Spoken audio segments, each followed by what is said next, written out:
The day before my second birthday, DCFS got involved with my family because of my mom's third abusive husband. The lady was no slouch. She gave Elizabeth Taylor a run for her money and married 7 times. A DCFS worker helped my mom find a women's shelter where my mom, sister, and I lived for a short time. And then DCFS got involved again for neglect when I was 5. I started kindergarten in Divernon, Illinois, with foster parents that let us watch Nickelodeon's premiere of Pinwheel. They taught us the campfire song, Found a Peanut, and made us eat nasty Brussels sprouts. I can recall sleeping on my little nap mat at school each day, but more than anything, I remember drawing picture after picture of what reuniting with my mom would someday look like. I didn't understand why I couldn't just live with my mom. I didn't understand why other kids got picked up by their moms in minivans, and I only got to see mine once a week in a small, sterile room in this Carlinville DCFS office. Show and tells sucked. Do I tell them I live with strangers, or do I show them a picture of who I visit each week? We ended up leaving our first foster home and were returned home to mom on her 31st birthday, but less than a year later, we were placed in our second foster home, and then our third, and then our fourth. During that time, I lived on acres of farmland, and I had plenty to explore. It was during those years that I found out I was allergic to bumblebee stings. I discovered my profound love for all things She-Ra and Garbage Pail Kids. I learned how to lip sync to Loverboy and how to magically remove a bra through your shirt sleeve.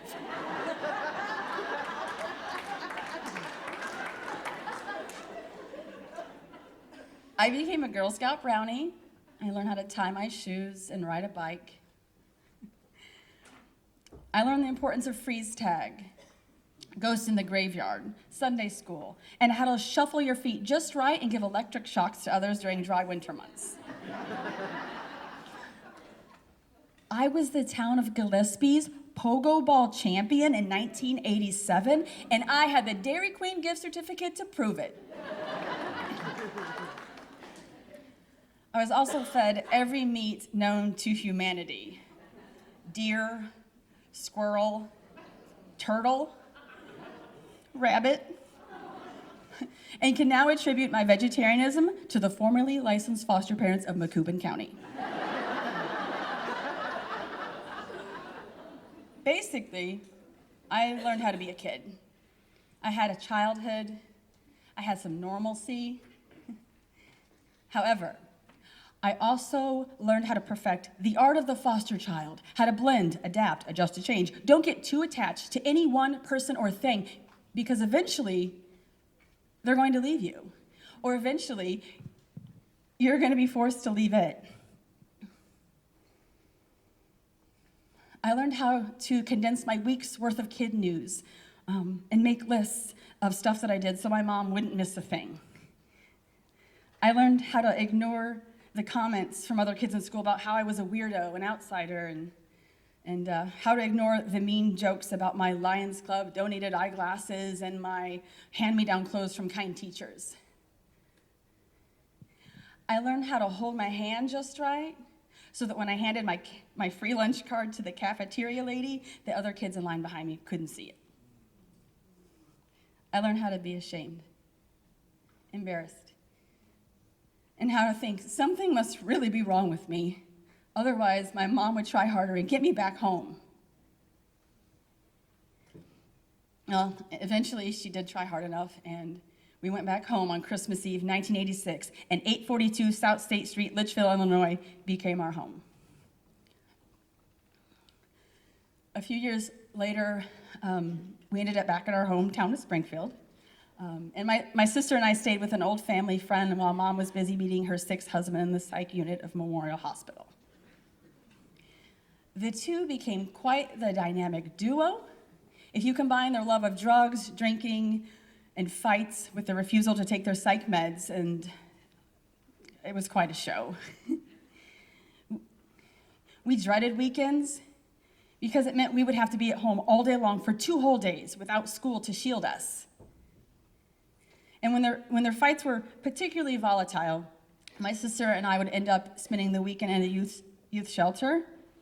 And I always worried myself sick leaving her there to fend for herself against him, because at least when I was there, I knew she would eat because I would feed her when she was too drunk to do it herself.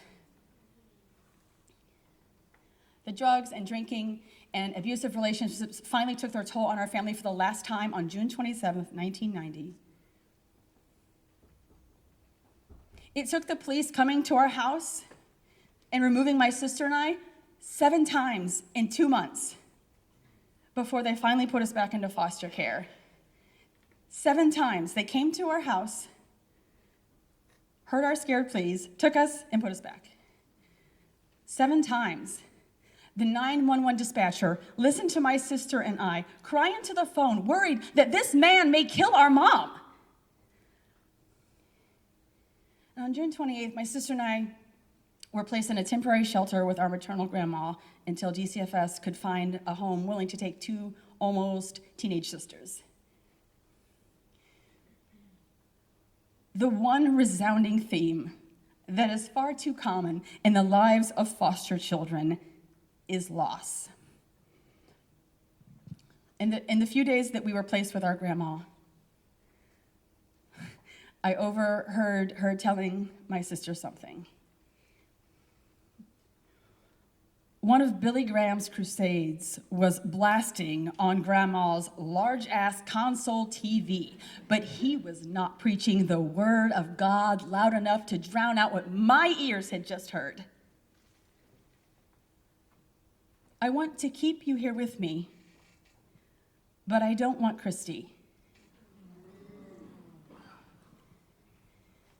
I was about to round the corner from the front of the trailer to the living room when Grandma felt moved enough by the Holy Spirit to ruin summer 1990 for me. I stood waiting in the hallway, running my fingers over the smooth wood paneling of the wall, wondering how long I should wait there, or should I continue listening? Because, devastated or not, it felt wrong to eavesdrop. Eventually, I rejoined them because Billy Graham was almost over and Grandma had promised that we could watch The Sound of Music. So the 12-year-old me composed myself.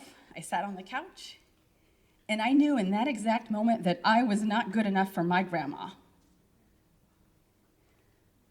And I sat there wondering what specifically was wrong with me that made her not want me.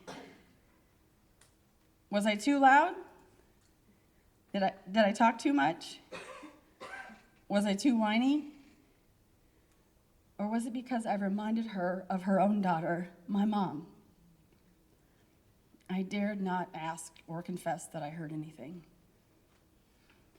Billy Graham was well known for singing the old hymn, Just As I Am, at the end of his crusades, and Grandma would hum along. And I don't think that my 12-year-old brain really caught the irony of that moment. This supposed woman of God humming along to a song about Jesus welcoming us just as we are in one breath, while spewing such rejection and hurt in the next. Maybe not just as I am, I thought.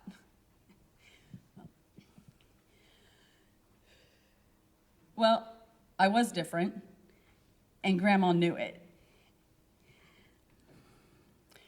I was 10 years old when I first heard Paula Abdul belt out straight up.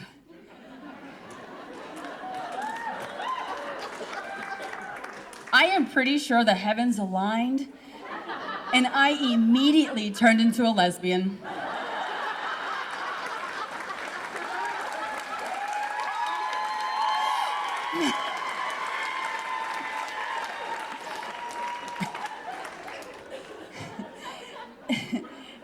It was 1988, and on Saturday nights, I craved Star Search.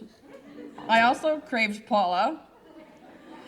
The sound of her tap shoes clicking and clacking sent impure thoughts straight up to my heart. Sure, I was only 10, but I knew. When the other girls in my class were drooling over new kids on the block, I was busy planning my future with the former cheerleader from San Fernando Valley. I was fairly certain that none of the other kids in my class felt like I did, and I could add kissing my Paula Abdul poster to the growing list of things that made me a weirdo. As a kid trying to navigate life, Paula represented hopes and dreams, and she put a face to a feeling. It was the late 80s and early 90s, and there were no positive queer representations on TV or in the media. We had Pat from Saturday Night Live, and it was total bullshit.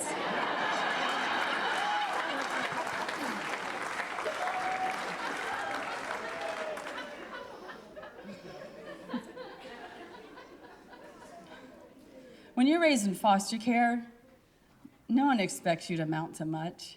Like, I never thought I'd buy myself a home.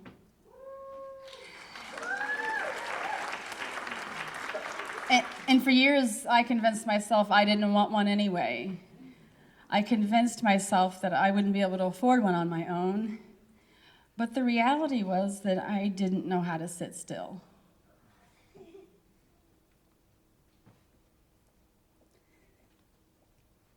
The urge to run.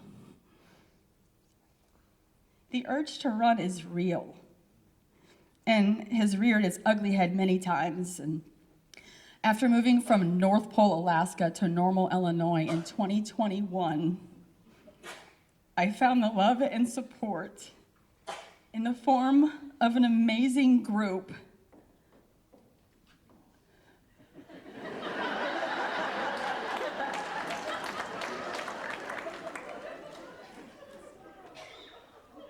I found the love and support in the form of an amazing group of runners.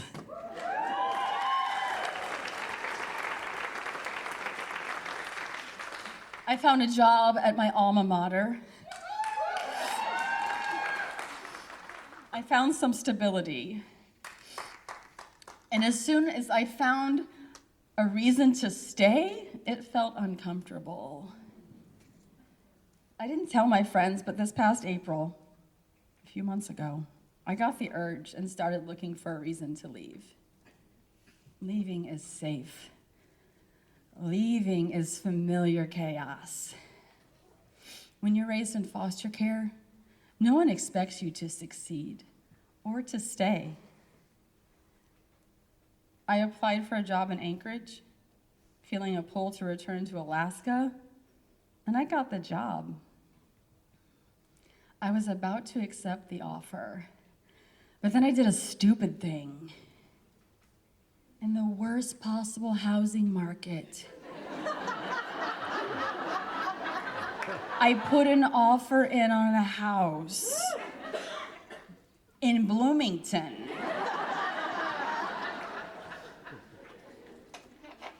I gave myself a reason to stay.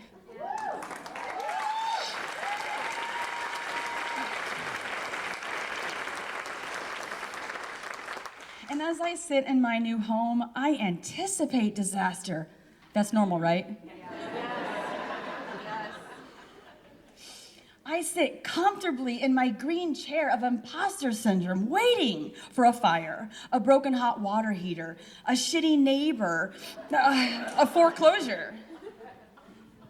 Because 10 years ago, I ended up fired, evicted, homeless, on EBT for a few months, all while thinking it couldn't happen to me because I was the foster kid who had made it. I was the foster kid with 2 master's degrees. In this house, I have already felt joy, fear, excitement, and now grief. But I have to face the fact that I'm home. I have to face the fact that 7 people in this damn town have a key to my new house. And that's 7 more reasons to stay. The bathtub may be ugly, the kitchen may be the size of a closet, and shit will inevitably break. It already has. But it's mine. The first thing I did when I closed on the house was turn the dining room into a music room. I paint the walls fuchsia pink, and I put up my Paula poster.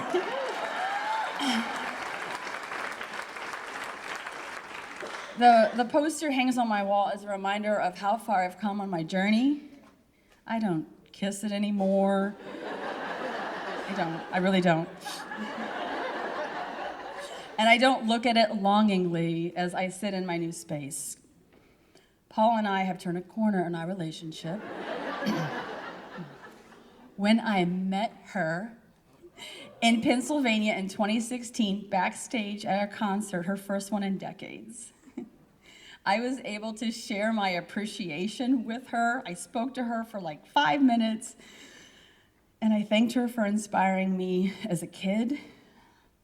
And I was able to tell her how she helped me come to terms with my sexuality when I was a teen. She was sweet as pie. We hugged, and she kissed me on the cheek.